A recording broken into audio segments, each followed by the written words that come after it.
पैसे का फिरंगी जालिम कैदियों के साथ तुम लोग जो हैवानी सलूक करते हैं हम बर्दाश्त नहीं करेंगे।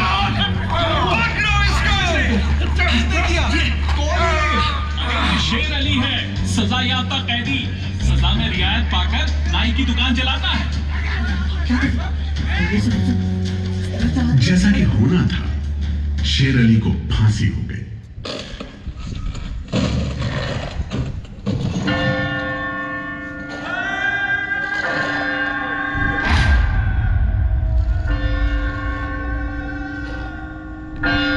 शायद इसी घटना का असर था कि ब्रिटिश सरकार ने कैदियों के साथ और भी कड़ाई बरतने के बारे में गंभीरता से सोचना शुरू किया।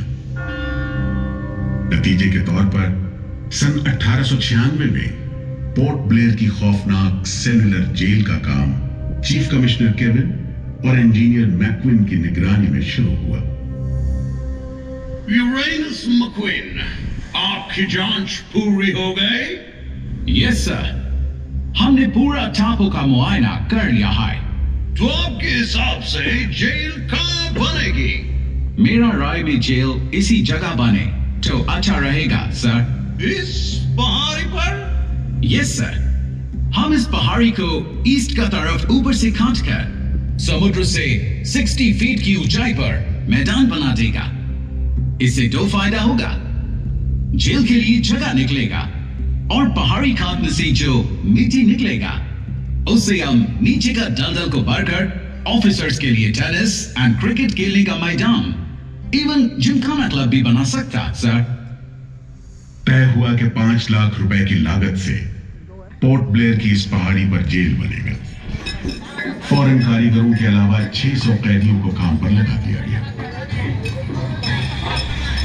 इस जेल में एक वक्त में 700 कैदियों को बंद रखा जा सकता है। योजना के अनुसार जेल के बीचों बीच एक मीनार बनाई जानी थी, जिसकी 7 दिशाओं में 7 खंड किसी सितारे की भुजाओं की तरह निकले होंगे। हर खंड में 3 मंजिलें बनाई जानी थी और 7 खंड में कुल मिलाकर 698 कोठरियों का निर्माण होना था। ईंटों की ढुलाई के लिए ट्रेन की 5 मील लंबी पटरी बिछाई गई। इमारत बनाने के लिए ढेर सारे सामान बर्मा से मंगवाए गए। जेल को बनाने में कोई 3 करोड़ ईंटें इस्तेमाल की गई। इंसानी खून पसीने की तो कोई गिनती है नहीं।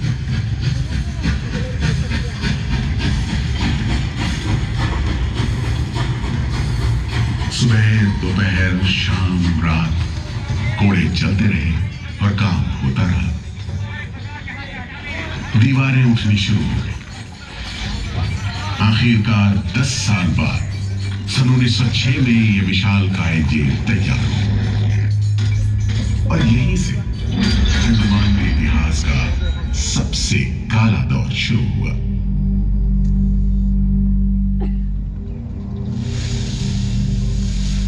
हाँ, सच कहते हो। आज भी उस दौर को याद करके झुरझुरी सी हो जाती है। मैं पुराना पीपल का पेड़ जेल खाना बनने के इस लंबे अरसे में हर रोज अपनी जान की खैर मनाता रहा, क्योंकि इस पहाड़ी पर उगे हुए घने जंगल साफ करने के दौरान बहुत से लोग थे जिनका ख्याल था कि मुझे भी और पेड़ों की तरह काट गिराया जाना चाहिए, लेकिन मैं बच निकला। मेरी किस्मत में शायद खड़ा रहकर इस जेल में होने वाली यातनाएं देखना लिखा था।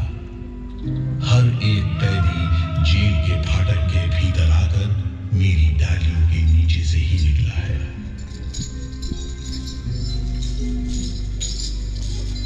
जैसे जैसे अंग्रेजी शासन के खिलाफ आजादी की मांग तेज हुई, ब्रिटिश सरकार ने सेलुलर जेल के फाटक हर छोटी बड़ी बात के लिए खोलने शुरू कर दिए। किसी ने पर्चा निकाला तो अंडमान जेल, किसी ने लेख लिखा तो अंडमान जेल। लेकिन जब आजादी की लौ दिल में जल रही हो तो लोगों को कब तक रोका जा सकता है? 20वीं सदी शुरू होते होते फिरंगी सरकार के खिलाफ जंग में तेजी आ गई। अली पाटलिपुर षड्यंत्र कांड, चटगांव डकैती कांड, काकोरी कांड, लाहौरी बम कांड, मोपला विद्रोह, नासिक षड्यंत्र, कितने मामले गिनवाएं, ये सूची लंबी है। लिहाजा एक नए किस्म के अभियुक्तों ने अंडमान की सेल्युलर जेल में कदम रखा। ये नई किस्म थी क्रांतिकारियों की। क्या शानदार लोग थे, मस्ती में झूमते, गीत गाते जेल में कदम रख रहे थे, मानो जेल नहीं मंदिर जा रहे हो। आजादी के ये परवाने देश के कोने कोने से आए थे। सरफरोशी की तमन्ना अब हमारे दिल में है, देखना है जोर कितना बाजुए कातिल में है। वक्त आने दे, बता देंगे तुझे आसमां, हम अभी से क्या बताएं, क्या हमारे दिल में है। सोहन सिंह भकना हाजिर। मोतीलाल वर्मा हाजिर। पंडित परमानंद शास्त्री हाजिर है। बटुकेश्वर दत्त हाजिर। सचिंद्र नाथ सान्याल हाजिर। उल्लासकर दत्त हाजिर। पृथ्वी सिंह आजाद, पृथ्वी सिंह आजाद हाजिर। हर आदमी के दिल में स्वाधीनता की लौ जल रही थी। इस जोत को बुझाने का काम ब्रिटिश सरकार ने जिस अफसर को सौंपा, वो था सेल्युलर जेल का जेलर डेविड बेरी। जमादार जी हुजूर। नया कैदी लोग आया? जी सरकार, सभी लाइन से खड़े हैं। ठीक है, सुनो, इनसे कह दो कि इस जगह पर हम शेर को पालतू बनाता है। तुम जेल का दीवार देखता है, जानता है इसको इतना नीचे क्यों बनाया? इधर से कोई भागने को नहीं सकता। यह सब तरफ 1000 माइल्स तक पानी है और ऊपर खुदा है, और तुम हमको देखता है? हम इधर का खुदा है, डेविड बेरी। Get it? इस तरह कैदियों से ठसाठस भरी जेल की गंदी, सीलन भरी बदबूदार हवा में कैदियों का बंदी जीवन शुरू होता है। बेड़ियों की आवाज, वार्डनों की गाली गलौज और मार खाते कैदियों की चीख पुकार से गूंजते कोठरियों का दम घोटू माहौल कड़े से कड़े इंसान को तोड़ने के लिए काफी था। लेकिन इन कोठरियों में ऐसे बंदी भी आए जिन्हें ये माहौल हताश करने की बजाय जुल्म का मुकाबला करने की प्रेरणा देता रहा।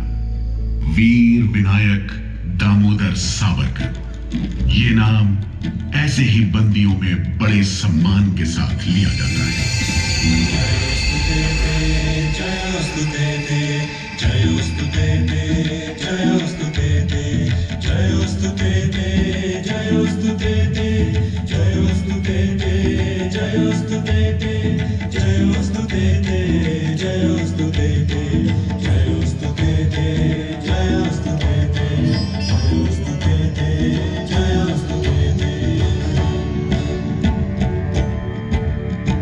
श्री महन मंगले शिवास्पदे शुभदे, श्री महन मंगले शिवास्पदे शुभदे, स्वतंत्रते भगवती त्वामहं यशोधुतां वन्दे।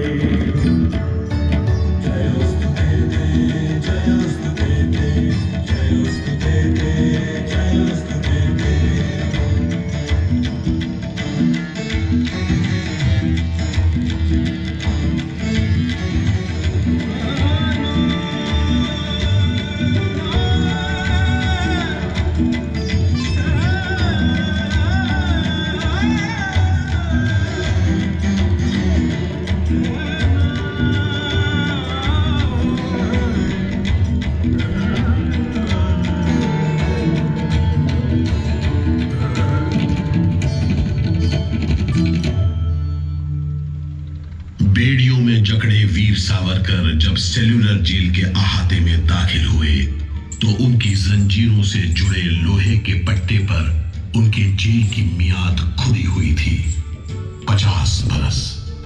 24 दिसंबर 1910 से 30 दिसंबर 1960 तक।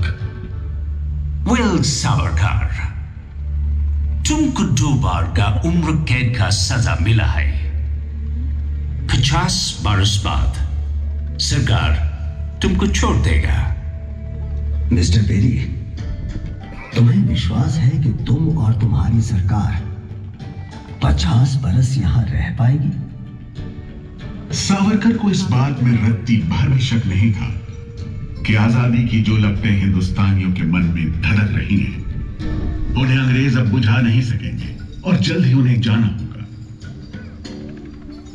इसी प्रबल विश्वास के बल पर सावरकर 10 बरस लंबा अरसा सेल्यूलर जेल की एक ही कोठरी में रह सके। उन्हें बहुत ही खतरनाक कैदी करार देते हुए इतने कड़े पहरे में रखा गया था कि उनके भाई गणेश को 2 बरस तक पता भी नहीं चला कि वीर सावरकर उनके ही नक्शे कदम पर चलते हुए सेल्यूलर जेल आ पहुंचे, जहां बरसों की तकलीफ है। जेल